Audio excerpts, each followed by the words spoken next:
The hospital room was a sterile cage, its white walls closing in on Leela, the once vibrant daughter of a tech empire's CEO, now tethered to a wheelchair at 17. Her eyes, once bright with dreams of painting cityscapes and dancing under starlit skies, were dulled by months of pain and the cruel permanence of paralysis.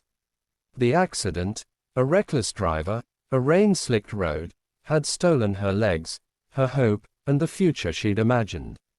Her father, Richard, a man who commanded boardrooms and billions, stood helpless by her bedside, his tailored suits and steely resolve useless against the weight of her despair. Leela's world had shrunk to this room, where the beep of monitors and the shuffle of nurses' shoes were the only constants.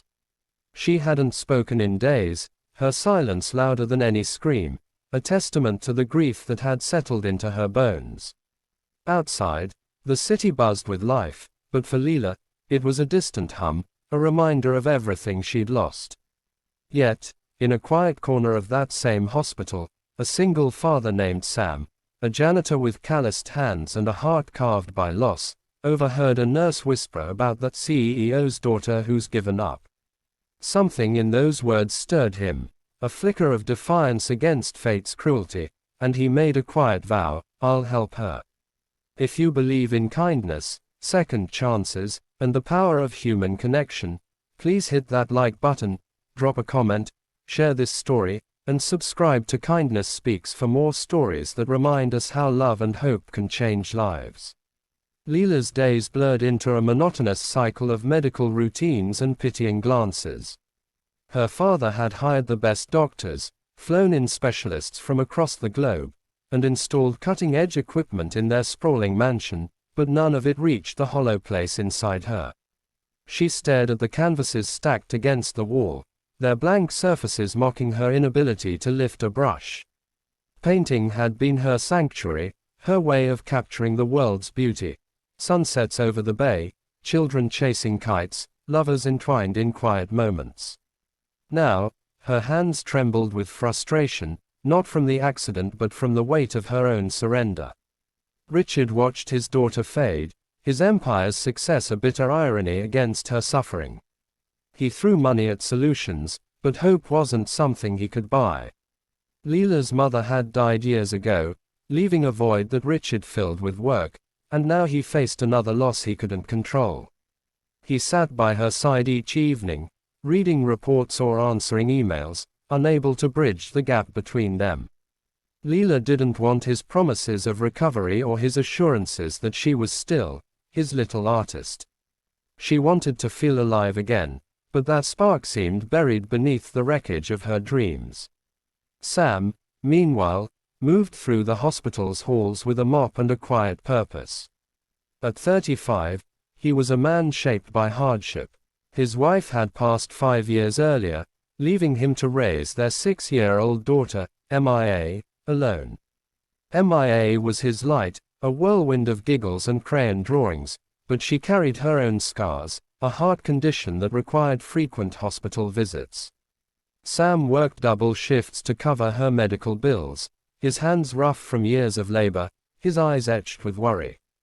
Yet, he never let MIA see his fear.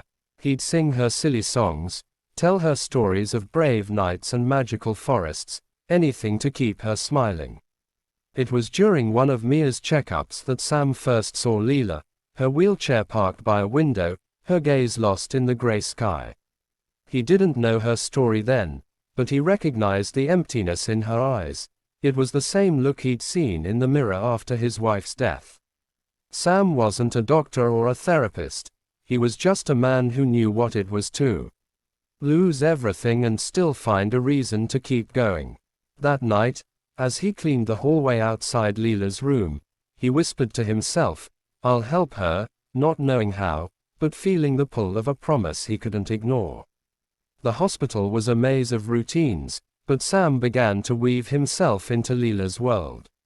He started small, leaving a daisy from the hospital garden on her bedside table one night, its petals a fragile burst of color against the sterile white. Leela noticed it but said nothing, assuming it was a nurse's gesture.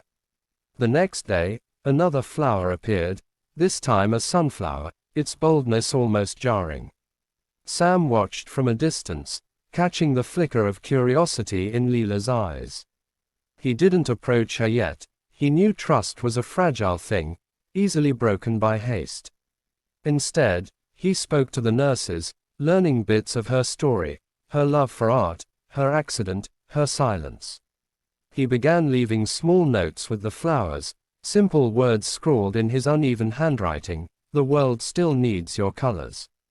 Leela read them, her heart stirring faintly, though she pushed the feeling away. Who was this person, and why did they care? She wasn't ready to believe in hope, not when every day reminded her of what she'd lost. But the notes kept coming, each one a quiet nudge, a reminder that someone saw her, not as the CEO's broken daughter, but as Leela. Sam's life wasn't easy. His shifts left him exhausted, and Mia's hospital visits were a constant drain on his heart and wallet. Yet, he found time to carve out moments for Leela. He started visiting her room during his breaks, introducing himself as just Sam, the guy who keeps the floors clean. Leela was guarded, her words sharp when she spoke at all, but Sam didn't push. He'd sit by her window, talking about the weather or the birds outside, his voice steady and warm. He told her about MIA, how she loved drawing stars and insisted they were wishes waiting to happen. Leela listened, her silence less heavy each time. Sam's stories weren't grand. They were real, tales of spilled juice, late-night laundry, and Mia's endless questions about the world. Slowly, Leela began to respond, first with a nod, then a single word, then a question about Mia's drawings. Sam saw the shift, small but seismic, and it fueled him. He wasn't saving her, he was showing her she could save herself. The turning point came on a rainy afternoon when Sam wheeled Leela to the hospital's atrium, a glass-domed space filled with plants and soft light. He'd brought a small sketchpad and pencils, borrowed from Mia's collection. Leela stared at him, her hands clenching in her lap. "I can't," she whispered, the words raw with fear. Sam didn't argue. Instead, he opened the pad and started sketching, a clumsy outline of a tree, his lines wobbly but earnest. "MIA says I'm terrible at this," he said, chuckling. "But I keep trying. Sometimes you just start, and it gets easier." Leela watched, her fingers twitching. She didn't touch the pencils that day, but the seed was planted. Over the next weeks, Sam brought the sketchpad again and again, never pushing, always sketching his own awkward drawings, birds, clouds, Mia's favorite teddy bear. Leela began to talk more, about her old paintings, her favorite colors, the way she used to lose herself in a canvas. One day, her trembling hand reached for a pencil, and she drew a single line, a horizon, jagged but hers. Sam's smile was brighter than the atrium's light. Richard noticed the change in his daughter, though he didn't understand it. Leela's eyes were less hollow, her voice less distant. He saw the flowers, the notes, the sketchpad, and asked the nurses who was behind it. When they pointed to Sam, Richard was skeptical. What could a janitor offer that his money couldn't? But he watched from the doorway one evening as Sam sat with Leela, laughing over a drawing of a lopsided dog. Richard felt a pang, not jealousy, but awe. He'd built an empire, but this man, with nothing but time and heart, was reaching his daughter in ways he couldn't. Richard approached Sam the next day, offering thanks and, impulsively, a job at his company. Sam declined politely. "I'm not doing this for a reward," he said. "I just know what it's like to feel stuck." Richard, humbled, began to spend more time with Leela, not as a CEO but as a father, listening to her stories of Sam and MIA, her tentative dreams of painting again. Months passed, and Leela's progress was slow but steady. She moved back home, her wheelchair no longer a cage but a part of her. Sam visited when he could, bringing MIA, whose giggles filled the mansion's quiet halls. Leela taught MIA to mix colors, her hands steadier now, Her canvas is alive with bold strokes, sunsets, stars, a portrait of MIA holding a daisy. The paintings weren't perfect, but they were hers, each one a defiance of despair.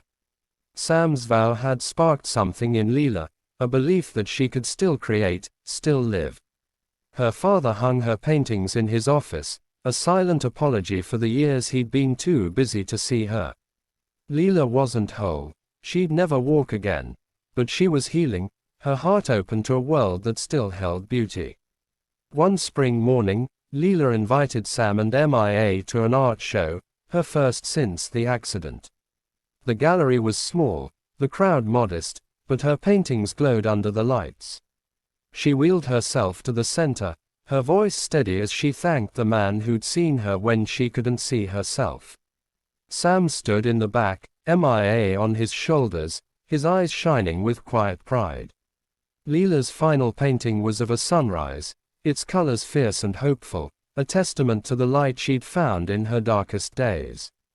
The crowd applauded, but for Leela, the real victory was the warmth of Mia's hand in hers, the nod from her father, and the unspoken bond with Sam, who'd whispered a promise and kept it.